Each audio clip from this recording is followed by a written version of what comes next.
Praise the lord. యేసు నామస్మరణ అనే ఉదయకాల కార్యక్రమానికి మీ అందరికీ ఆహ్వానం అండి. ఈ ఉదయకాలం ఎలా ఉన్నారు? ఈరోజు దేవుడు చక్కటి వాగ్దానము సామెతల గ్రంథం 13:22 నుంచి ఇస్తున్నాడు.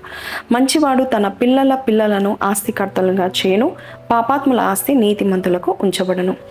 చాలామంది చెప్తా ఉంటారు, మేము నష్టపోయామండి, డబ్బు విషయంలో, మాకు ఆర్థిక విషయంలో మేము చాలా వెనుకబడి స్థితిలో ఉన్నాము, మా దగ్గర సమృద్ధి లేదు అని చెప్తా ఉంటారు. కొంతమంది అంటూ ఉంటారు, మా ఆస్తి అంతా కూడా మేము నష్టపోయామని చెప్తారు.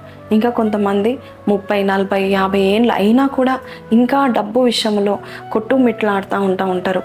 నిజమే, మనం కూడా ఈ లోకంలో ఉన్నప్పుడు కొన్నిసార్లు డబ్బు విషయంలో, ఆర్థిక విషయంలో మనం వెనుకబడి స్థితిలో ఉన్నప్పుడు నేను దీవించబడతానా, నాకు నిజమైన ఆశీర్వాదాలు ఉంటాయా, నా చదువు లేదు, నేను సంపాదించడానికి ఎటువంటి తలాంతులు లేవు, లేక మా తల్లిదండ్రులు బాగాలేరు, మా కుటుంబం బాగాలేరు, నన్ను సపోర్ట్ చేసే సపోర్ట్ సిస్టమ్ లేదు అని నువ్వు అనుకుంటున్నావా? అయితే దేవుడు ఈరోజు ఒక మంచి వాగ్దానం ఇస్తూ ఉంటున్నాడు.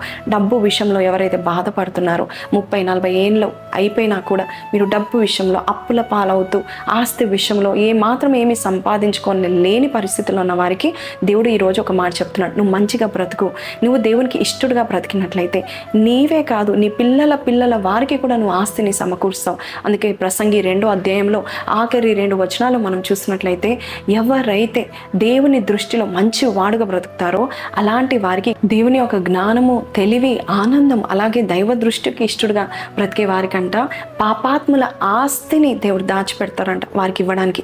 నీవు దైవ దృష్టికి నువ్వు మంచి వాడిగా జీవించినట్లయితే, if you are a good person, దేవునికి ఇష్టమైనవి నువ్వు తెలుసుకొని ఆ ఇష్టమైనవి నువ్వు చేస్తూ ఉంటే దేవుడు నీ కొరకు పాపాత్ముల ధనాన్ని, ఆస్తిపాస్తులను నీకు ఉంచి ఉన్నాడంట. కాబట్టి నీవు ఎంత ఈజీగా నువ్వు సంపాదించుకోవడానికి ఈరోజు పరిశుద్ధాత్మ దేవుడు మనకు ఒక చిట్కా చెప్తా ఉంటున్నాడు. సొలొమోను రాసిన మాటలు మనకు దేవుడు బయలుపరుస్తున్నాడు. మంచిగా జీవిద్దామా, మంచి పనులు చేద్దామా, మంచి కార్యాలు చేద్దామా, దేవుని దృష్టిలో మంచి వారిగా మనం ఉందామా?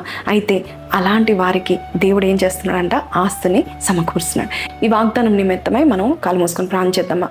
ప్రార్థన. పరిశుద్ధుడా, మహోన్నతుడగు తండ్రి, ఎవరైతేనైనా అయ్యా ఆర్థికంగా వెనుకబడి స్థితిలో ఉన్నారో, ఏమీ లేని వారు ఉన్నారు, లోటుతో ఉన్నారో, ఎన్ని సంవత్సరాలైనా సరైన జాబ్ లేక, వ్యాపారంలో సరైన రాబడి రాక ఎవరైతే అవస్థపడుతున్నారో వారికి ఇచ్చిన ఈ వాగ్దానం బట్టి నీకు వందనాలు.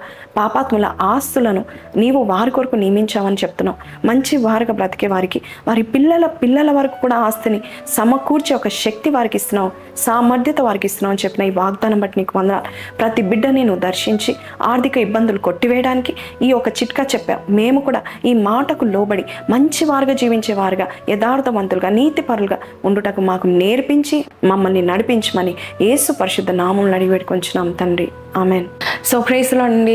సర్వ సంపద సంపాదించడానికి, భాగ్యం సంపాదించడానికి సామర్థ్యత కలుగు చేసే వాడు దేవుడే. కాబట్టి దేవుని దృష్టిలో ఇష్టడుగా, దేవుని దృష్టికి మంచివాడుగా బ్రతకండి, గొప్ప ఆస్తిపాస్తులను సంపాదించుకుంటారు. ఈ వాగ్దానం మీతో మాట్లాడితే why don't you like, share and subscribe and don't forget to comment below.